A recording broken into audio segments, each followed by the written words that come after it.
If you're going to marry, it should be a woman from Xinjiang. I mean it, because listen, girls from Beijing and Shanghai, they spend so much you'll end up in tears.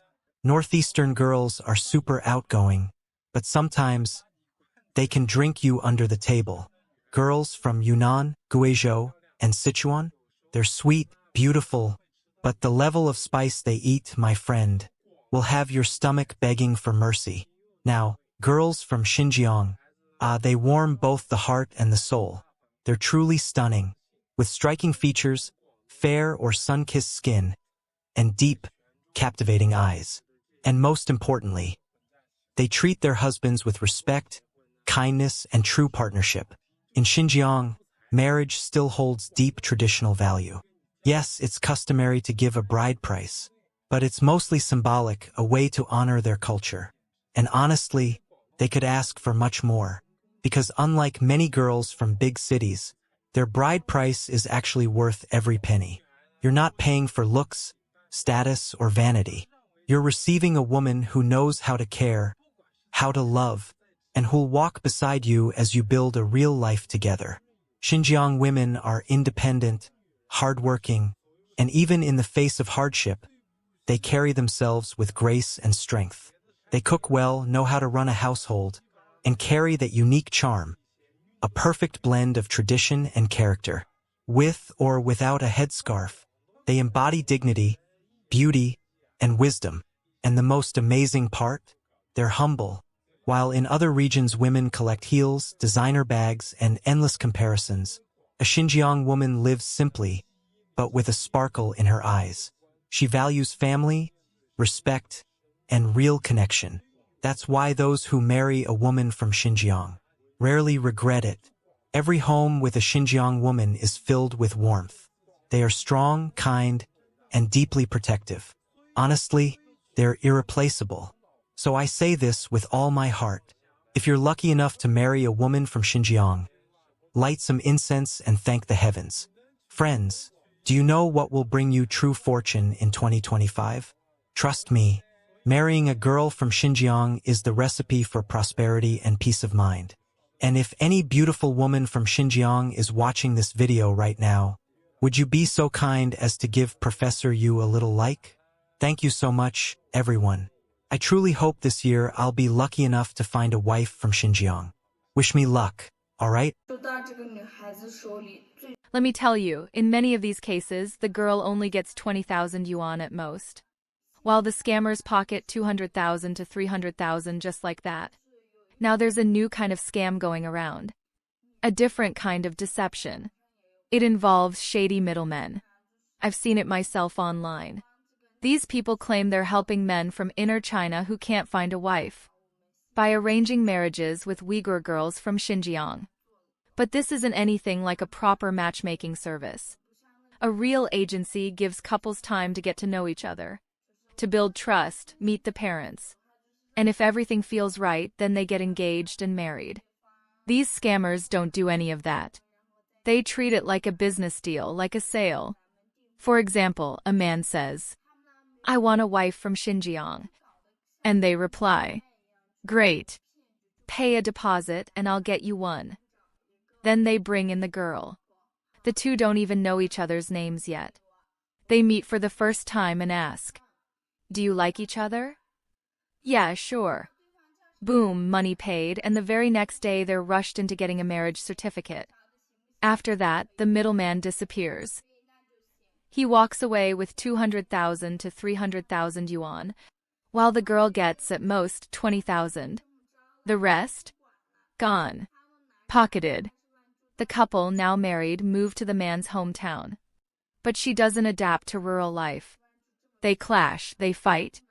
The man thinks, "I paid 200,000 to 300,000 for you, you'd better serve me." And the woman says, "I only received 20,000. You expect me to come all the way here, suffer, and put up with a husband who hits me." It falls apart. They divorce. And who profits? The middleman. That's why I say don't fall for these scams. If you have that kind of money, you don't need to pay 200 or 300,000 yuan. Here in Xinjiang, we don't sell our daughters. Bride prices here usually range from 20,000 to 50,000 yuan max. And let me tell you something more. When you come here on your own and meet a Xinjiang girl naturally, if you two truly like each other, most of the time there's no bride price at all. She'll cook for you after a long day, take care of your children, your home, and she'll treat you like a real man. Many of my friends from the big cities who came here and got married tell me, here the bride price is actually worth it. Because here women do their part and men do theirs. It's balanced. A Xinjiang woman will respect you as a man. Not like many women in the big cities, who demand sky-high dowries and still want special treatment in the relationship, as if they were single even after marriage. Also, Xinjiang is not a foreign country. It's part of the People's Republic of China. You don't need a visa to come here. There's no reason to be afraid.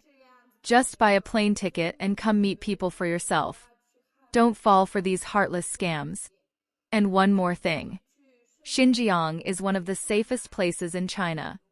If you lose a child here, they'll be found within 5 minutes. Police are on standby 24/7.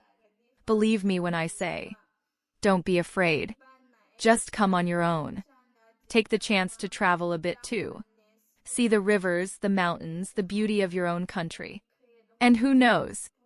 Along the way, you might meet your other half. You get to know each other, exchange contacts. And if everything feels right, enter the halls of marriage together. How wonderful is that? Why let yourself get tricked by these scammers? So please, don't believe these fraudsters or greedy agents who promise to find you a wife from Xinjiang. They're all scammers. Every single one. Come by yourself. It's so much better. Xinjiang welcomes you truly. Thank you all. The truth is, the dowry system in Xinjiang makes more sense than it seems. Why? Because there, a fair exchange still exists. The man offers something symbolic. We're not talking about fortunes, and in return, he receives something that has become a luxury item in big cities: care, loyalty, and partnership. Meanwhile, in the metropolises, love has turned into a spreadsheet. High dowries, trips to the Maldives, a fully paid apartment in her name, a brand new car, and still, she refuses to cook, take care of the kids, or even consider sharing household responsibilities. They want the romance and rights of the past, but with the privileges of living like they're single. But love, my friend, still works on balance, and in Xinjiang that balance still exists. Of course, it's not just about tradition. There's also a unique genetic and cultural blend that explains why so many men look at Xinjiang with new eyes. The beauty of women there is almost legendary. Strong brows, big eyes, high noses, fair skin, slender bodies, and they can sing and dance like they walked out of a movie. But beyond looks, there's a history behind it all. Xinjiang has always been a crossroads between Asia and Europe. Over the centuries, people from Europe, the Middle East, India, and inland China passed through and mixed. The result? A population with unique features and a culture that values hospitality, hard work, and family.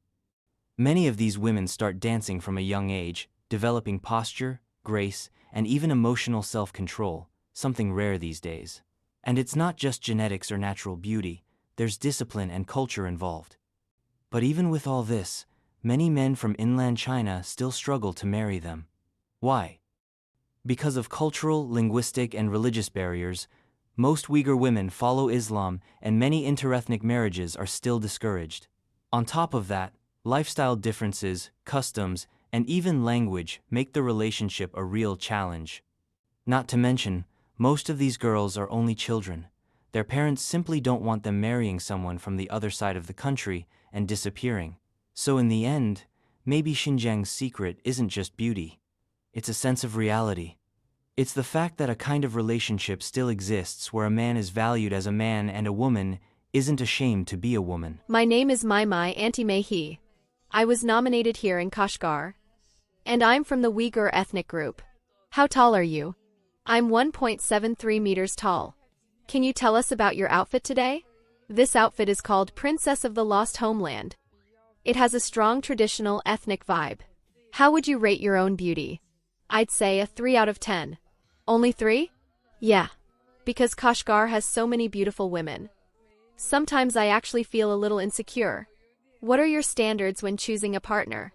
He has to be handsome, a bit taller than me or at least the same height, and someone with a good heart and strong values. Do you prefer someone from your region or other parts of China? A lot of my friends have married guys from the big cities. But honestly, I don't really care where someone is from. If two people like each other, that's what really matters. That said, I do find guys from inland China very attractive. For example, I really like the look of Han Chinese guys. That type, you know what I mean? Laughs. What do you think stands out about the girls here in Xinjiang? They're beautiful. Big eyes, defined noses. And if you had to compare yourself to your classmates? I think I'm average in the class. That's what you call average. Laughs.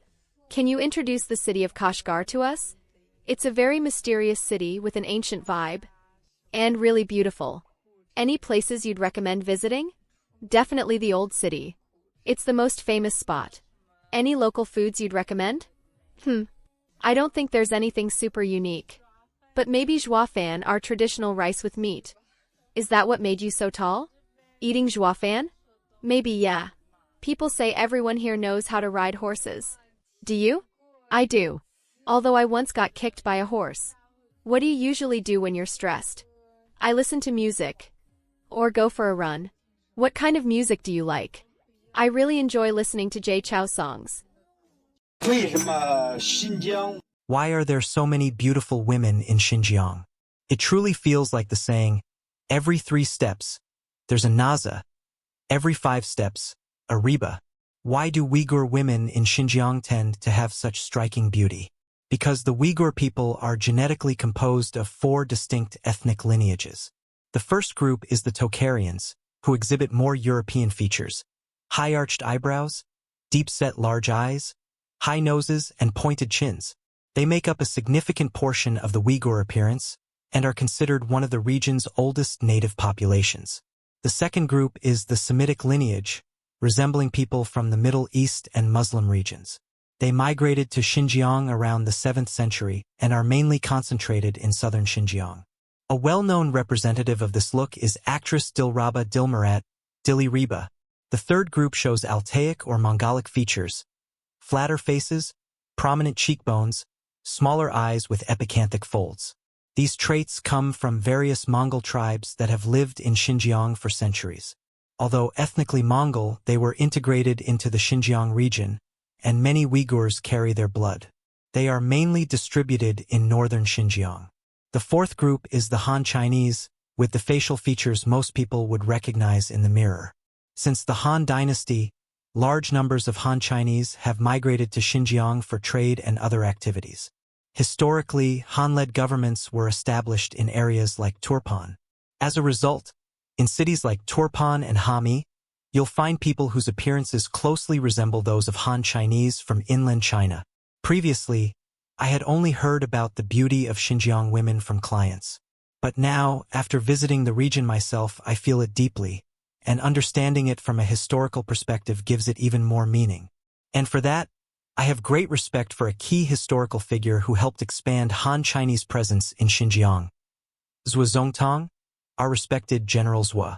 I've read many books about him. So, how much bride price do you actually need to marry a Xinjiang girl? Today I'm going to tell you the truth, and honestly it might surprise you. In fact, the wedding customs in Xinjiang are quite different from other parts of China. Here, when it comes to marriage, it's not really about how much money or bride price you can offer. Xinjiang girls aren't the type to demand this or that from a guy. Because deep down, talking about money feels like it taints real, sincere love. If she truly loves you, it doesn't matter if you don't have a house, a car, or any wealth. What matters is that you treat her with genuine care. If you're truly kind and honest with her, she'll give her whole heart to you and stay by your side for life. And it's the same with our parents. They don't talk about money either. They just want their children to be happy, whether the other side has money or not. As long as the person is kind, parents will support the couple's life together. If something needs to be bought and money is tight, the parents will help out. In Xinjiang, I've never heard of anyone breaking up over not having a house, a car, or enough bride price. Life here also moves at a slower pace. People are more relaxed. If something's bothering you, have a slice of hami melon. Eat some lamb skewers. Dance a little and you'll feel better. We don't chase material things. Xinjiang girls don't compete with each other either. If someone has a designer handbag, they don't care whether they have one or not. Of course, some families do ask for a small bride price to keep the tradition. Maybe around 5 or 6,000 yuan. But it's not something strict or non-negotiable. So if you meet a Xinjiang girl you really like, go for it. Be brave. If you win her heart for real, she will definitely be the happiness of your life. In the big cities, love has turned into an Excel spreadsheet: minimum height, maximum salary, fully paid apartment, imported car, and preferably an inheritance in the bank. But in Xinjiang, you can still find the basics: a woman who wants to be a woman and who values a man for being a man. There, the dowry still exists, but it has purpose. It's not a vanity auction, it's a symbolic ritual between families. Because in the end, she'll take care of the home, the kids, the meals, and still greet you with a smile after a long day. And no, she won't call you a rental partner just because you paid for dinner. That's why so many men are going there. And that's why so many parents don't want their daughters leaving. They know that outside Xinjiang, the game is different. Out there, many relationships have become power struggles, not acts of love. So if you still believe that relationships are about partnership, reciprocity, and building something real, maybe it's time to look at the map. Not the stock market map, the one of the heart, where Xinjiang is standing out. If you like this video, leave a like, subscribe to the channel, and share it with that friend who's tired of dates that feel like job interviews. And now tell me in the comments, would you marry a woman from Xinjiang?